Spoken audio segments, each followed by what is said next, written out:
sharing the word, living in love,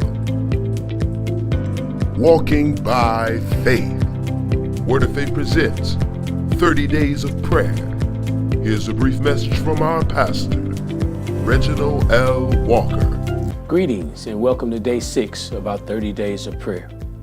We're less than a week into our committed corporate communication with God, and already we're beginning to receive answers to prayer. On this past Sunday, there was a call to consecration, and as we gathered at the altar, many weeping, the word came forth that God can be relied upon. And I'd like to take you to one of the many scriptures that confirm that very fact. In Ezra chapter 8, we see the story of the children of Israel as they're coming out of Babylonian captivity.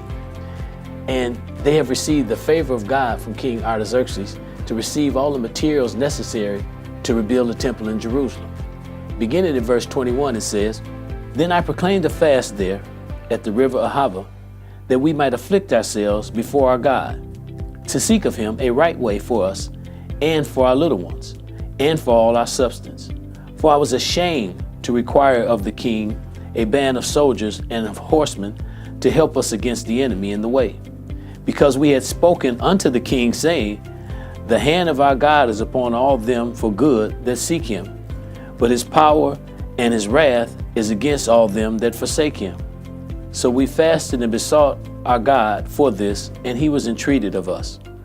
Literally, what Ezra is saying is that we just told the king that the hand of our God is with us as we go. And I was ashamed to ask him, well, we might encounter some enemies on the way. You think you could send a band of soldiers to protect us? So we sought God. And Jeremiah 17:5 says, "Thus saith the Lord, Cursed be the man that trusteth in man and maketh flesh his arm, and whose heart is departed from the Lord." Ezra realized that God is a God that answered prayer, and instead of trusting in man, he went to God. We see his answer in verse 31 of chapter 8. It says, "Then he departed from the river Ahava on the 12th day of the first month to go into Jerusalem, and the hand of our God was upon us, and he delivered us from the hand of the enemy, and of such as lie in the wait by the way."